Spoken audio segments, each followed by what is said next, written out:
सभी को सुप्रभात। बीए पार्ट थर्ड हिंदी साहित्य के अंतर्गत हम पढ़ रहे थे नागार्जुन। BA part third.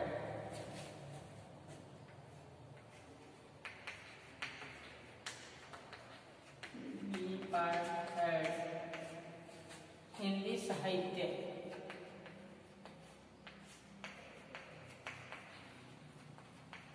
साहित्य में हम पढ़ रहे थे नागार्जुन।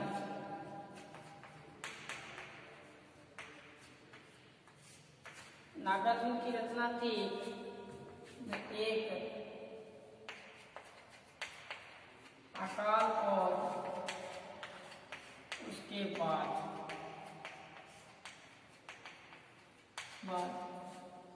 जो दूसरी रचना थी सिंदूर तिलकित भाल।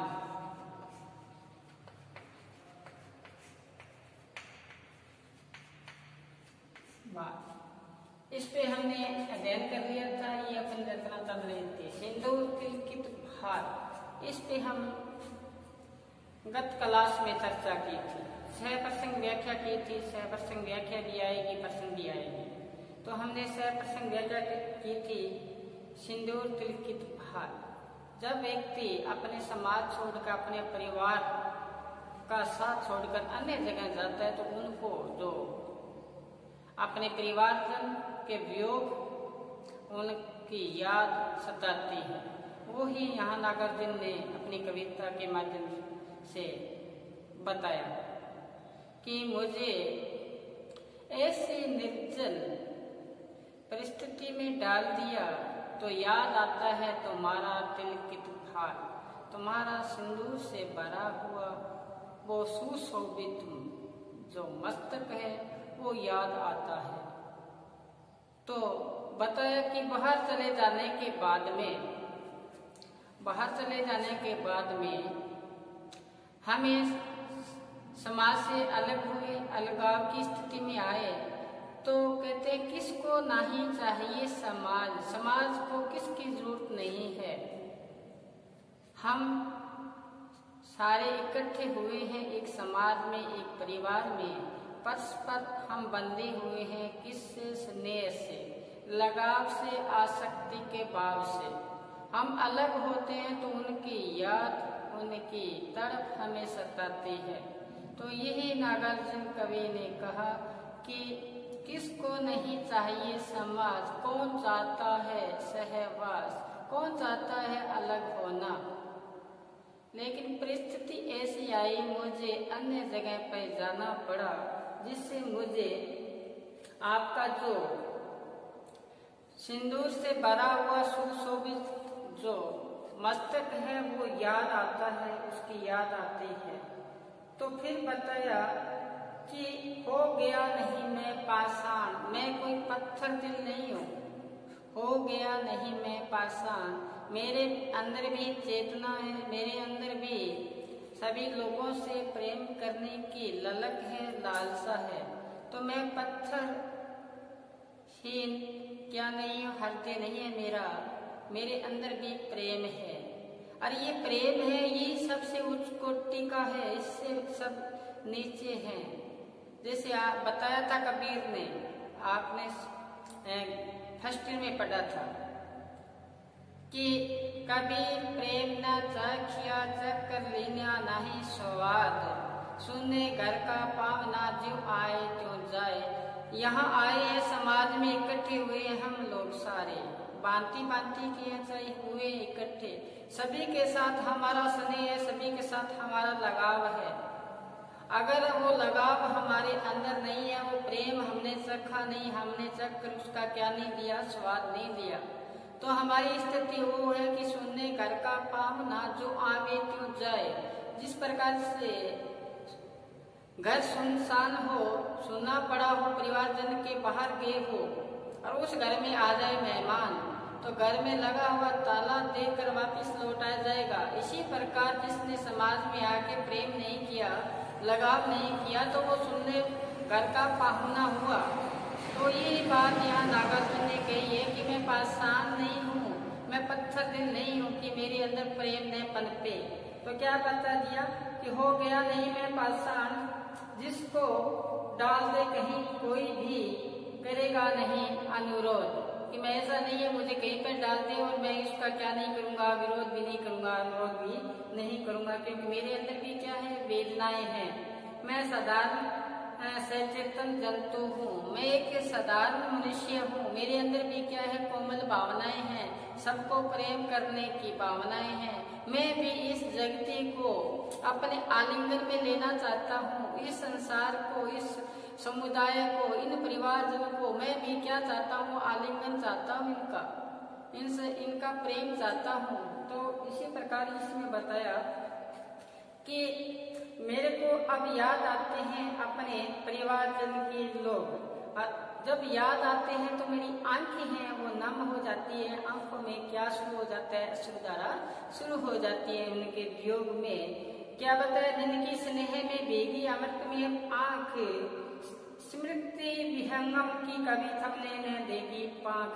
जब मेरी उनकी याद आती है तो मेरे उत्साह रूपी जो पंख है वो मुझे थमने नहीं देते, आगे से आगे। देखो यही तो प्रेम है कि हमें प्रेम के साथ जुड़े हैं, हमारे वो प्रेम रूपी उत्साह है आगे से आगे बढ़ता जाएगा। तो आगे बताया कि याद आता है मुझे अपना वह तरुणी ग्राम। चले हम इनके साथ साथ में अपने भी आप ही अपने रजिस्टर में उतारे। तो क्या बताया कि याद आता मुझे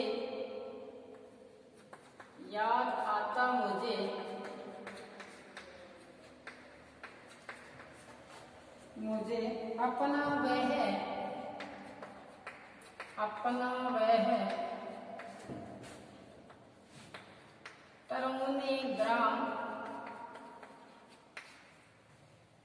तरुणी ग्राम। याद आता मुझे अपना वह तरुणी ग्राम, याद आती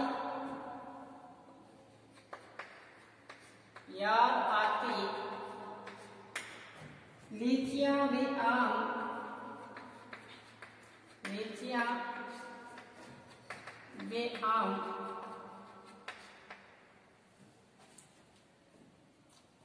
याद आते मुझे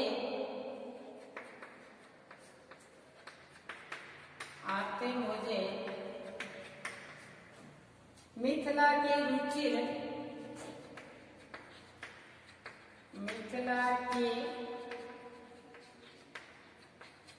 रुचिर भूभाग,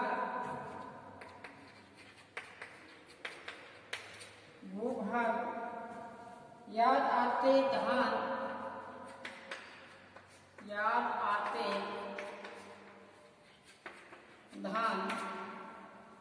याद आते कमल कमदूनी और ताल खान, याद आते सस्य श्यामल, याद आते सस्य श्यामल। जनपदों के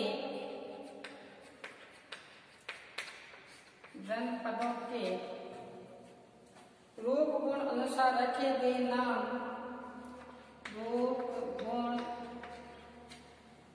गुण अनुसार ही रखे,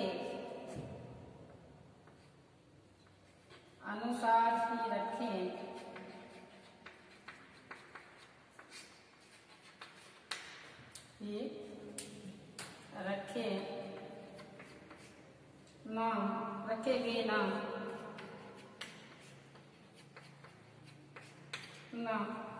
याद आते वेणुवन वे,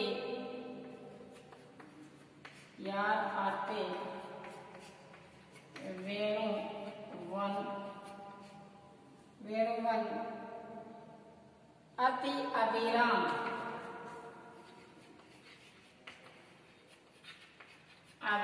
सुंदर। तो क्या बताए, याद आता मुझे वह तरुणी ग्राम।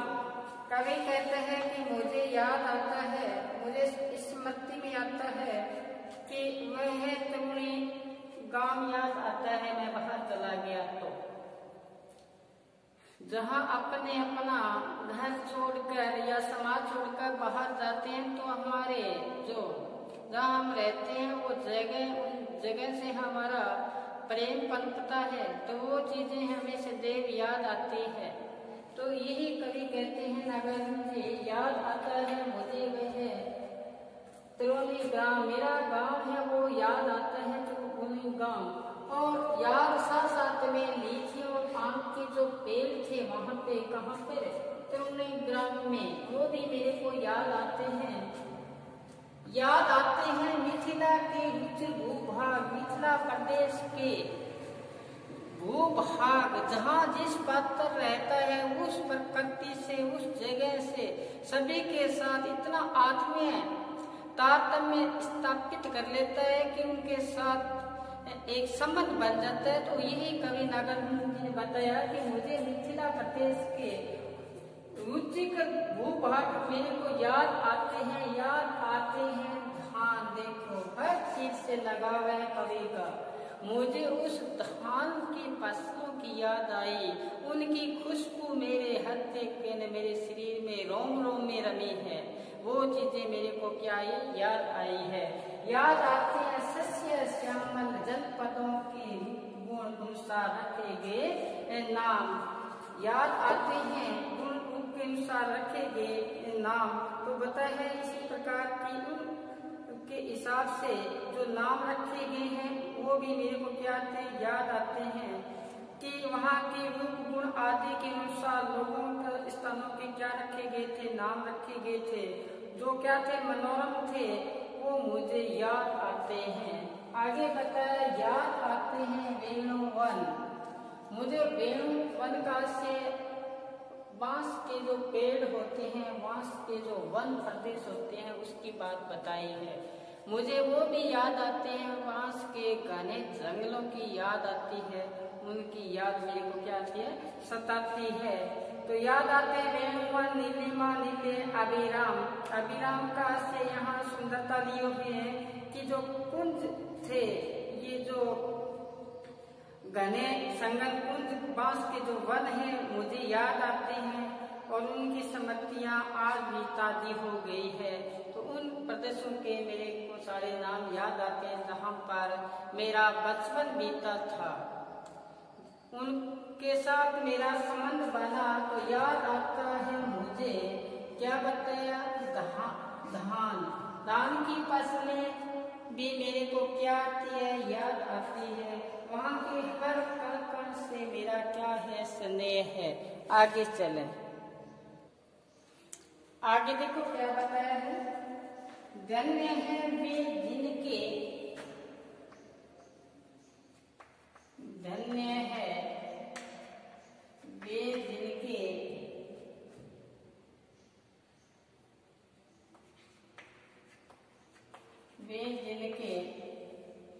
मृदु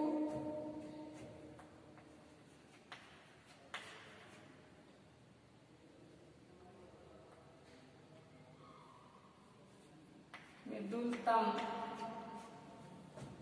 अंक हुए मेरे लिए पर्यंक, हुए मेरे लिए पर्यंक। धन्य है जिनकी उपज के भाग, धन्य है जिनकी उपज के भाग, जिनकी उपज के भाग, अन्न पानी और बाजी साग, अन्न पानी और बाजी साग, बाजी साग, फूल फल कंद और विपुल उनका ऋण, विपुल उनका ऋण, सदा सकता न मैं, सदा सकता न मैं,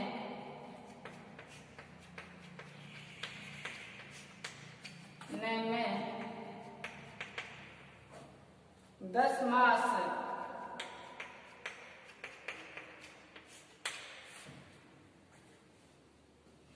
ओ है यद्यपि, ओ है यद्यपि, यद्यपि पड़ गया हूँ दूर, पड़ गया हूँ दूर, पड़ गया हूँ दूर उससे आज, उससे आज, हृदय से पर, हृदय से पर आ रही आवाज, आ रही आवाज, आ रही आवाज, धन्य है जन,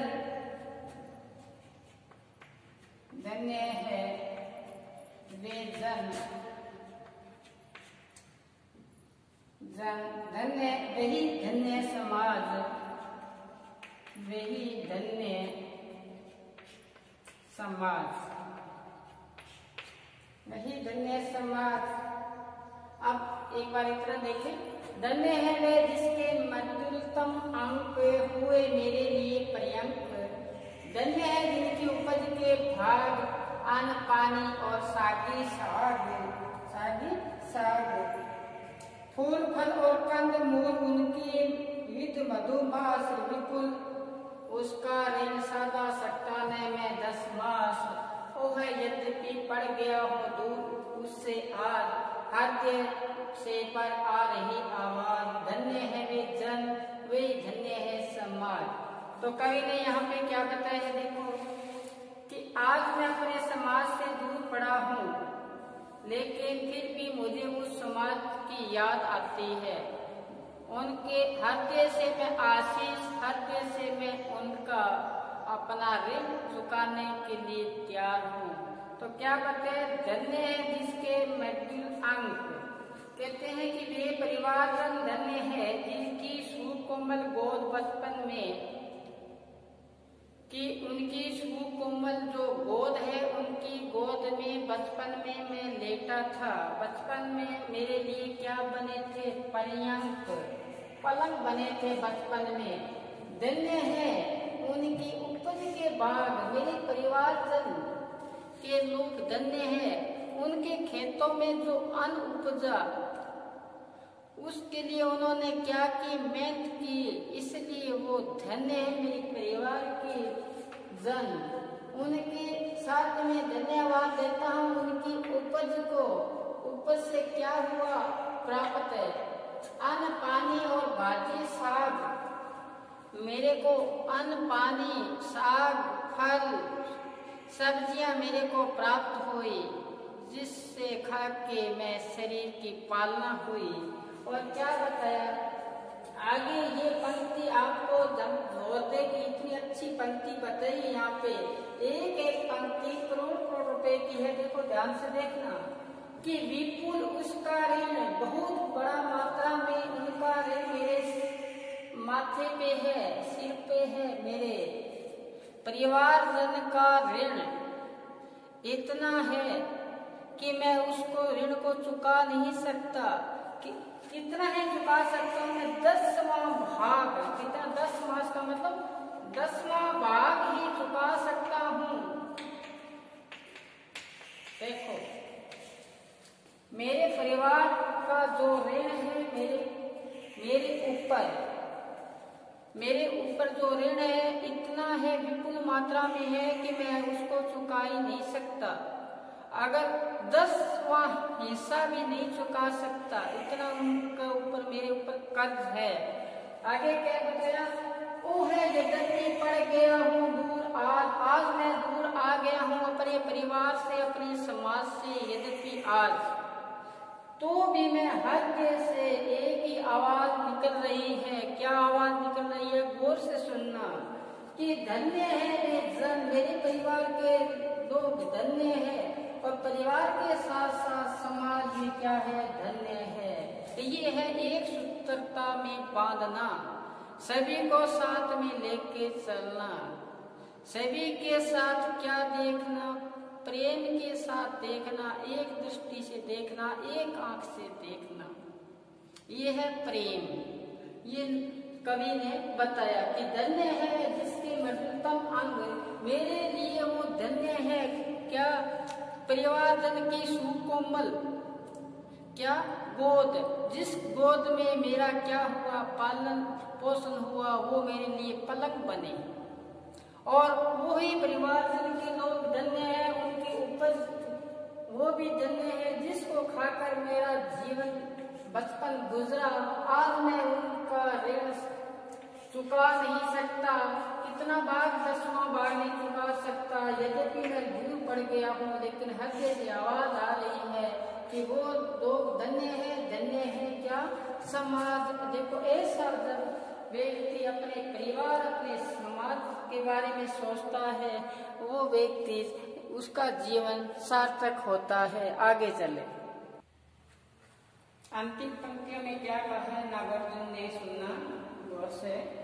किंतु जीवन भर रहूं फिर भी प्रवासी ही कहेंगे हाय, मरूंगा तो चिता पर 2 फूल देंगे डाल, समय चलता जाएगा निर्बाध अपनी चाल, सुनेगी तुम तो उठेगी हुक, मैं रहूंगा सामने तस्वीर में पर मूक, साध्य नभ में पश्चिम माँ समान, लालिमा का वह करुण आख्यान, सुना करता हूँ सुमुखी उस काल, याद आता तुम्हारा सिंदूर तिलकित भाग।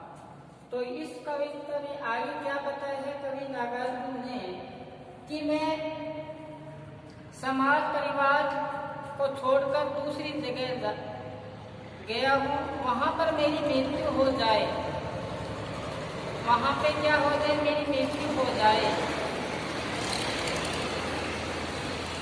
तो क्या बताए, किंतु जीवन भर रहूंगा फिर भी प्रवासी ही कहेंगे आए, कि मैं वहां समाज छोड़ के गया और वहां के जो लोग हैं वहां भी मेरे को समाज मिलेगा, लेकिन वो समाज के लोग मेरे को प्रवासी ही कहेंगे, अपना नहीं मानेंगे। और क्या बताए कि वहां पर मैं मर जाऊं, मेरा अंतिम समय आ जाए, मैं चिता पर लेटा हुआ हूँ, तो लोग वहां आएंगे और मेरी चिता पर क्या डाल देंगे, फूल डाल देंगे और चले जाएंगे। फिर बताया कि समय चलता जाएगा निर्बाध अपनी चाल, समय व्यतीत होता जाएगा, आगे से आगे, आगे से आगे समय व्यतीत हो जाएगा, लेकिन जब मेरी मृत्यु का समाचार मेरी प्रीतमा सुनेगी तुम तो उठेगी हुक, जब आप मेरा मृत्यु का समाचार सुनेगी तो आप क्या अंदर उठेगी हुक उठेगी, आप चिल्लाओगे, क्यों प्रेम है ना, तो चिल्लाओगे। तो क्या बताया कि मैं तो संसार छोड़ के चला जाऊंगा, मैं रहूंगा सामने, मैं आपके सदैव सामने रहूंगा, वो भी जिसमें तस्वीर में मैं बोल नहीं पाऊंगा, लेकिन मैं क्या रहूंगा, भूख रहूंगा, चुप रहूंगा, एक तस्वीर के सामने। आपका जो सिंदूर से लगा हुआ मस्तक था, उसको मैं निहारता हुआ इस संसार से कूच कर जाऊंगा। तो आगे क्या बताया कि साध्य नभ में पश्चिम सम्मान, लालिमा का जब करुण आख्यान, कि जिस प्रकार से सूर्य अस्त होता है, नभ में लालिमा छा जाती है, वो करुण कथा का अंतिम समय भी आ जाएगा, तो मैं आपको क्या रहेगा, मेरे याद रहेगा आपका याद आता तुम्हारा सिंदूर तिलकित भाल, मैं एक तस्वीर के माध्यम से आपके संग ही रहूंगा और रहूंगा साथ में मूक रहूंगा। ये कविता थी नागार्जुन की, तुम्हारा तिलकित सिंदूर तिलकित भाल, और एक थी रचना अकाल और उसके बाद आज इनकी रचना पूर्ण होती है। आप घर पर रहें, सुरक्षित रहें और मुख्य ध्येय पढ़ना है तो पढ़ते रहिए। धन्यवाद।